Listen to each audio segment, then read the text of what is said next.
Hi విజయ food blogs. ఈరోజు ఇడ్లీ నాటుకోడి పులుసు అండి, నాటుకోడి చికెన్ పులుసు ఎలా చేస్తానో చూడండి నా స్టైల్లో అండి. ప్లీజ్ అండి, నచ్చితే సబ్స్క్రైబ్ చేసుకోండి. ఇప్పుడు చికెను బాగా కడిగి పెట్టుకోవాలండి. పక్కన కడిగి పెట్టుకొని ఇప్పుడు మసాలాకి వేసుకోవాలి. కొంచెం అల్లం, కొబ్బరి, యాలక్కాయలు, తెల్లగడ్డ, చెక్క, మొగ్గ అన్నీ వేసుకొని పేస్ట్ చేసుకోవాలి.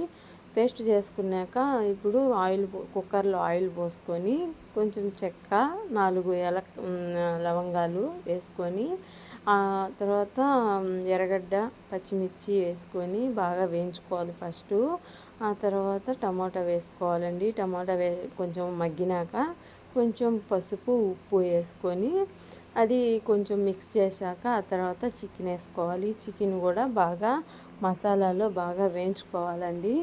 వేయించేసుకున్నాక అది కొంచెం గట్టిపడినాక కొంచెం చికెన్ పొడి, కొంచెం పుదీనా, కొత్తిమీర అన్నీ వేసుకొని ఇంకొకసారి కలబెట్టుకోవాలి. కలబెట్టాక వాటర్ పోసుకోవాలండి. తగినన్ని పోసుకొని ఒకరికి మనం ఎన్ని వాటర్ అయితే సరిపోతాయో అన్ని పోసుకొని లాస్ట్లో కస్తూరి మేతి వేసుకోవాలండి. టేస్ట్ బాగుంటుంది, స్మెల్ వస్తుంది బాగా. ఆ తర్వాత 3 విజిల్ రావాలండి. 3 విజిల్స్ వస్తే ఆఫ్ చేసేయండి. ఆ తర్వాత ఇడ్లీ తీసుకొని సర్వీస్ చేసుకోండి.